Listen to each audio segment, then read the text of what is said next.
This is Daniel Somekela, and I'm welcoming you to Daniel Talk Show. This is our first show. We are launching our Daniel Talk Show. And today we are here to discuss a very serious issue that is going on here. And I'll leave my panelists to introduce themselves. Before I do that, I have my co-presenter who also want to introduce herself. My name is Ashley Hollis, and I'm from Dallas, Texas, and I'm a co-presenter to Daniel. Elias Mambo Benos, and I'm a Zambian. I come from Southern Province, a little town called Pemba. And I've been here in Texas for 5 years now. And I'm very interested in the politics of Zambia. So, it's also an honor to be here to discuss this very important topic. Thank you very much.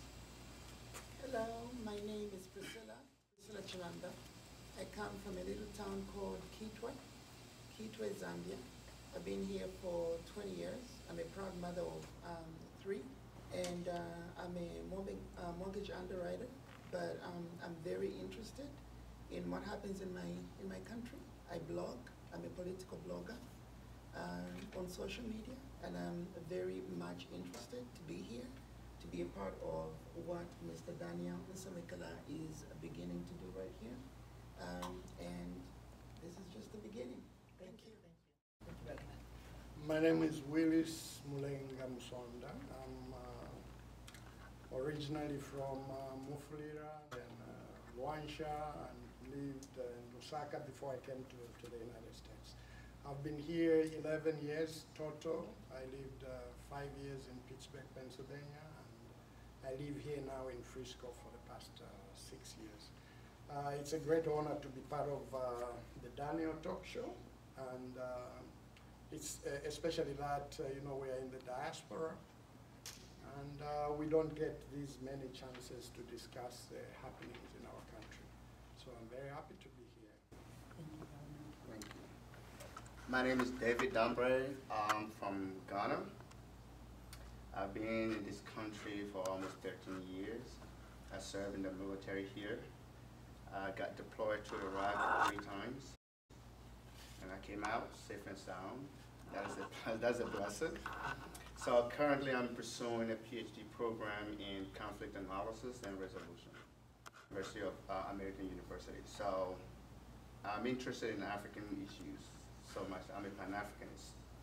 And many of you will ask what is Pan-Africanist, so I will talk to you about that topic. It's kind of like bothering me, but I will talk about it. Thank you. I like the show when you introduced me, say, okay, you wanted to have that show. I think it was a great one to, we're going to start and we're going to finish it. Thank you. I don't know where we're going to finish, but we're going to finish it. Thank you. Thank you. Thank you. What matters is the beginning. Yeah. As you may see, all of you and the viewers, that as a presenter, I'm a person with disability, living with disability. And I think this is very important for me to start from that point, because this is something that is not most talked about, and we cannot ignore that. Now, since we are talking about Zambia and Africa in general because of the presence of Mr. Debré, one question I may ask all of you that are here is that approximately 6% of people in Zambia living with disability. That is enough constituency, but not much has been done, even when you look at the development that is going there. So, with your present and having lived in diaspora, what do you think the Zambian government or African government should be doing to be able to integrate this in the current development? And even let's talk about democracy too. What can be done to integrate people with disability? I'll start with Mr. Dennis. Thank you. Disabilities, obviously, is a very broad topic to start with. It goes from physical disability to psychological, all kinds of disabilities we're talking about. And in the case of Africa, particularly Zambia, we have come from a place where the whole country was disabled, okay? Well, even the able-bodied people, because we were at the grip of foreigners, so we were operating under that kind of grip. And now, 50 years afterwards, we have made a lot of development, a lot of progress in so many areas, including transportation, infrastructure, but we have failed as a society, as a collective African society, to integrate people with physical disabilities. A good example would be Findeco House in Lusaka, for example. Everybody knows about Findeco House. There are no ramps where a disabled person would access floors. But that's not to say there's nothing we can do about that. We need to start sensitizing people about these disabilities so that they can come out of hiding, because we have a bunch of disabled people that we don't see on the streets because their families are ashamed to bring them out in the open, or themselves, they feel that they don't belong. But we need deliberate policies by government to start bringing those people into education, in the education system, for example, provide certain incentives in the healthcare industry so that they're given special attention and they're given priorities in terms of jobs and stuff like that. That way, we will start making great progress that we have seen in America. Everywhere you look, there's either a sign where disabled people are given special place to park. You know, those little things go a very long way. Thank you, thank you. Ms. Priscilla?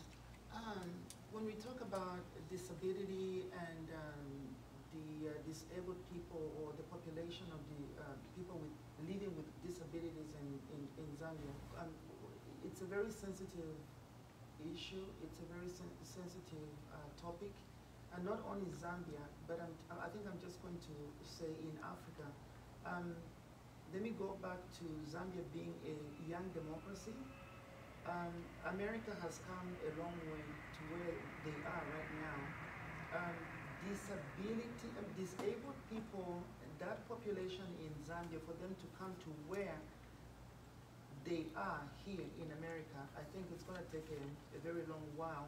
But what you are doing to bring awareness in our country and actually taking it to a state house, engaging the First Lady, because I know for real, for sure, that the First Lady came, you engaged her, and you sat with her, you told her exactly what it is that what your concerns were, and you went home, and you've been in touch with those people. That's what we need. So it's like it's a small pebble in the ocean, but it starts from there. We have a long way to go, but we have to do something about it. Just like Mr. Buenos has said as well, we have to do something. We have to bring that awareness, that education, and it goes a long way. And where else to learn apart from America? America is, they've set the precedence. We live here as people in the diaspora, according to the theme of our discussion, Zambians who are living in the diaspora, what are we observing here in America? So we can actually learn what they are doing, and we can actually export what Americans are doing back home. It's not rocket science, it's something that can be doable. It's not complicated. It starts from the grassroots, from educating families, communities, societies, schools, so on and so forth. So we have to integrate. We have to, just like he said, we have to bring them in, we have to involve them. Just because, just like you're the one who put us together. You're in a wheelchair, but you brought us together. You're smart, you think, you're very capable and everything, but does that dispel you from functioning just like everybody else? No, you are very able-bodied. So, your advantage, many people in Zambia are the same way too.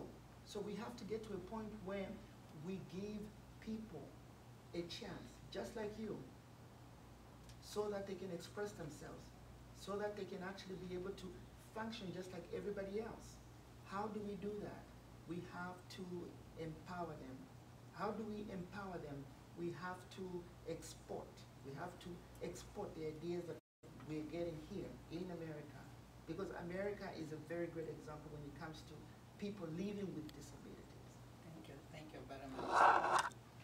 Mr. Msoni. I look at disability in a different perspective.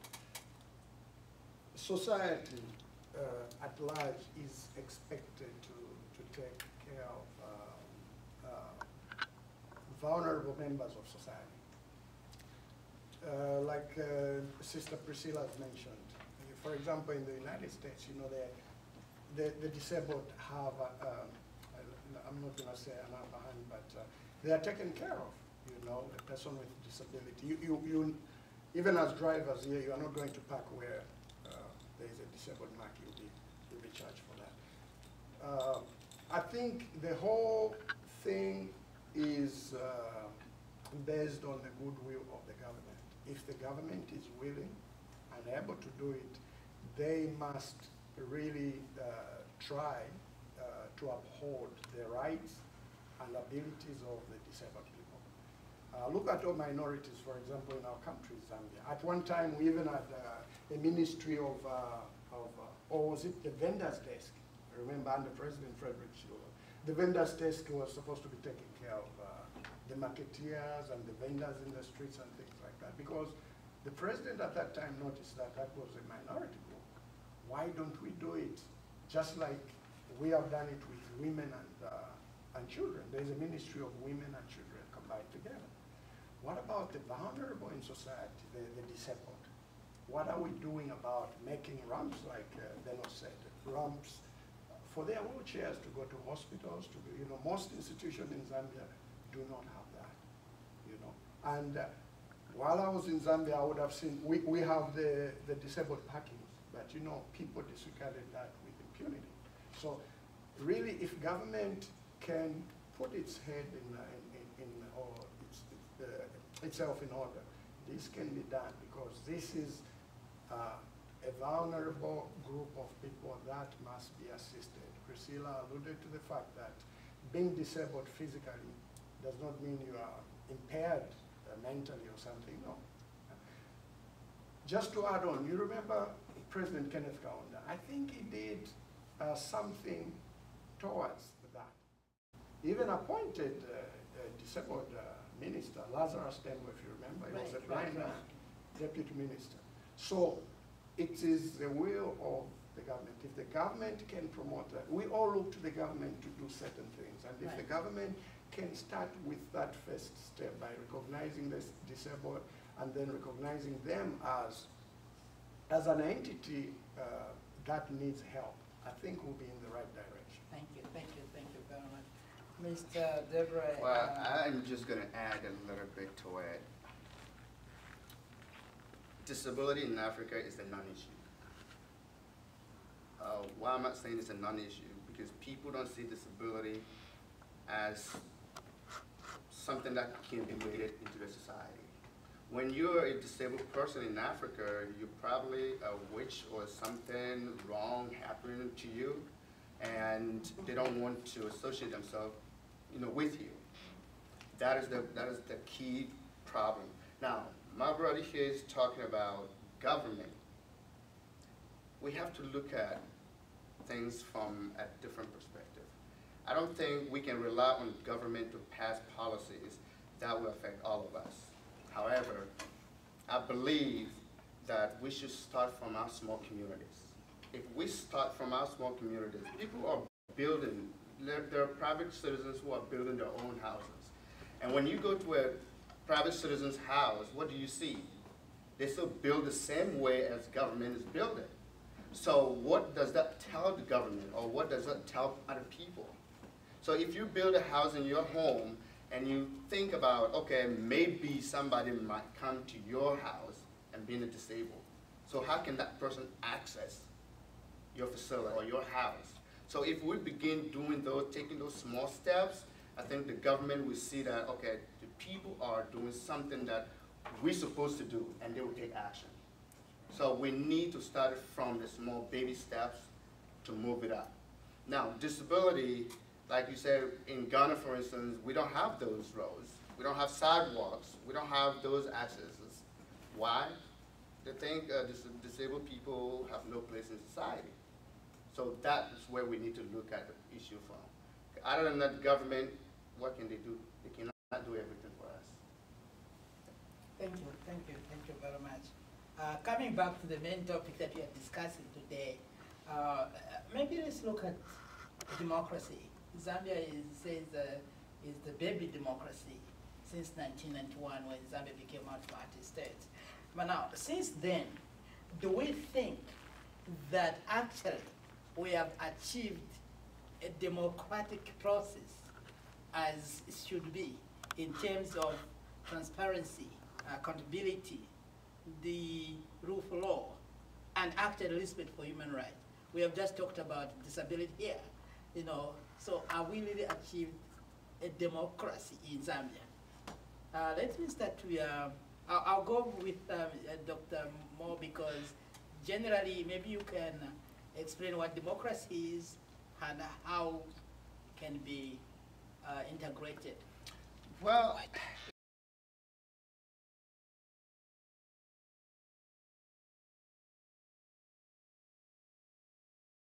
let's take America, for instance, because we have to, you know, balance the sheet here. Let's take America, for instance. America, there's no democracy here. Okay, so how do we understand democracy then? Now, America is using what we call representative democracy. They don't want the masses. And when I talk about the masses, I'm talking about the population. They don't want the population to elect leaders for us, because they may elect somebody, or some knucklehead, let me use that word, or somebody. We see what is happening right now in the Republican presidential election, Donald Trump, because that is the popular vote.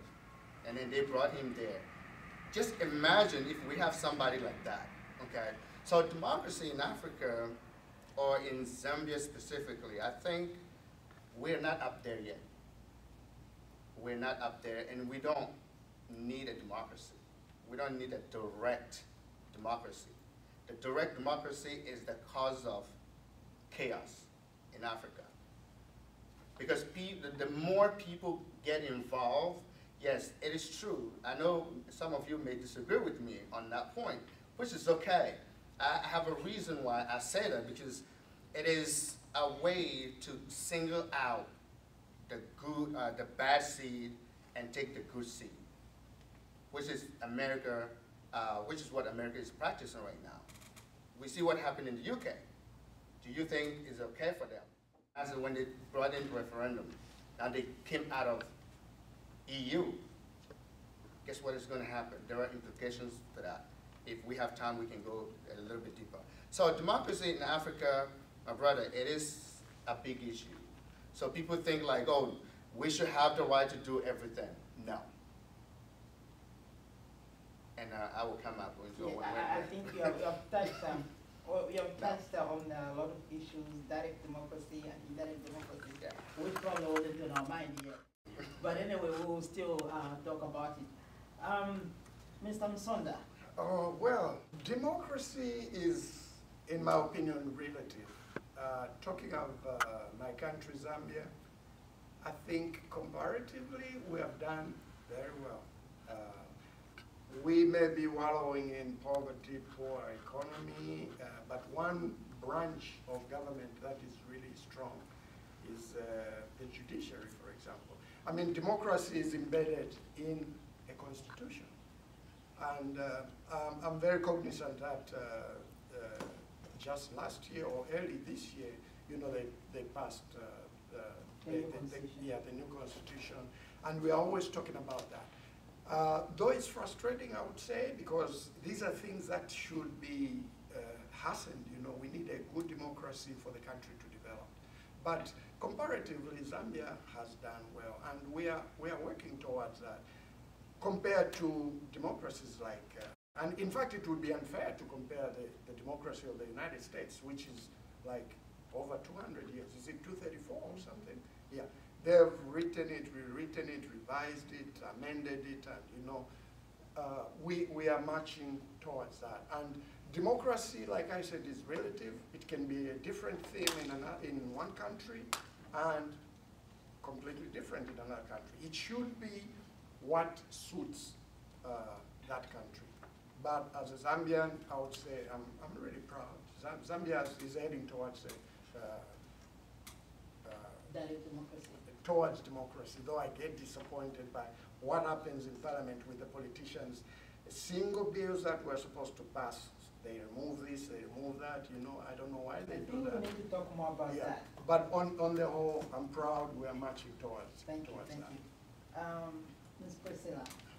My question is, what is democracy? And is that in the blueprint, Bible, stamped version that was handed down to human beings by God? Is that what it is? Democracy. So is that the golden coin that was handed down to us? Democracy. Is that what it is? Democracy. Is that what it is? So democracy, is that the perfect way of rulership? That's my question.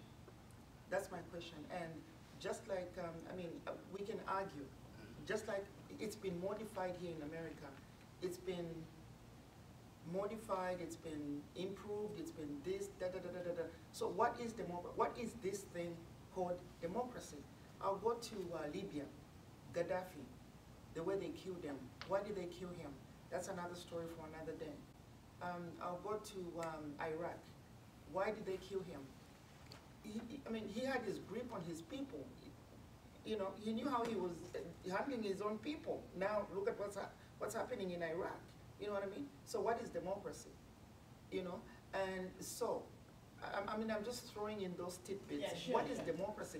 Is democracy a scribe that God handed, you know, like one of those scribes that God gave Moses, I'm giving you this. So did God give us one of those tablets to say, here is democracy, boom, I'm giving you democracy. You know what I mean? Is that one of the tablets that we should go by, called democracy? Or is it something that the Americans came up with that we should subscribe to? And they even they have not perfected it. They keep improving on it. You know what I mean? I'll take, for instance, Libya. They should have just left that guy alone.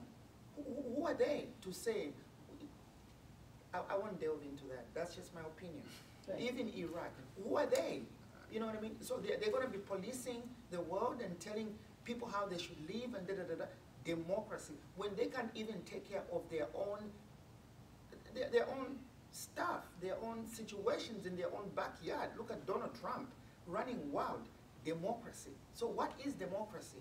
You know what I mean? So democracy is this golden laded word, democracy. You know what I mean? What is democracy? Can I come in before we go back to? Yeah. I agree with you perfectly. You know, democracy is, I've been an advocate that Africa, we don't need democracy. No, sometimes we need dictatorship. What? Like KK. KK was a dictator. We should have just left him alone. I think before we go, yeah. No, let me finish. Okay, no, let me finish. Now, no, let me finish. In my country, KK, there was we decried him. Yes, yeah. Kenneth Kaunda, we were like, oh my God, he's the worst president that we ever knew, blah, blah, blah, blah. Look at what happened when FTJ came. What did he do? He brought in private companies, and then he sold our country for what? For peanuts. Look at where we are now. We don't even own any manufacturing company. I think we'll talk about privatization as we go. Okay, but then what I wanted to, the point I wanted to make, KK was considered a dictator, but now he's a darling. Sometimes we need dictatorship.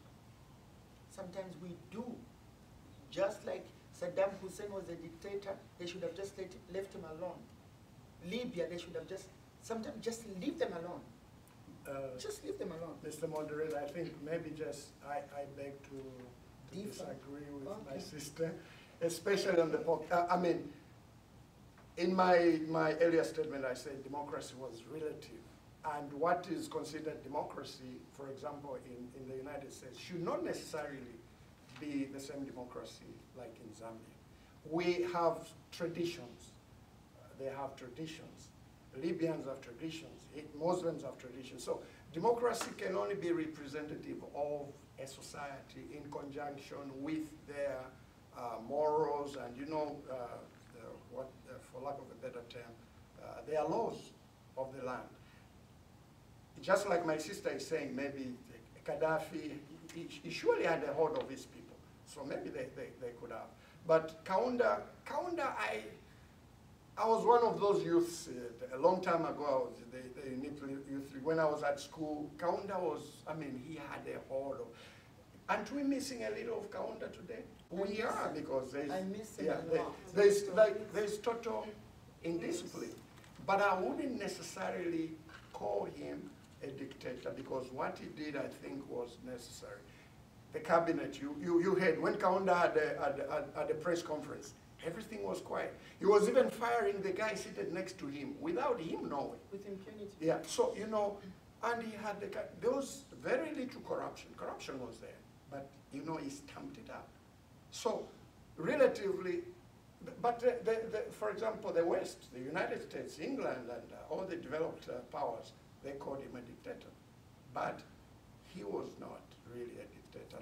That's my opinion. He did certain things. Thank you very much. I will get back to you, Brother Brother Benos. Sorry for Yeah, it's a very, yeah. excuse me. It's a very broad topic, and you know, and it touches very sensitive parts of so many people in different places.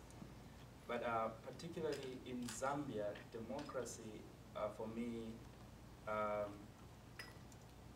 obviously I don't have so much in practice that I can compare with, for example, like Mr. Msonda and Ms. Priscilla, that were there in the Kaunda era.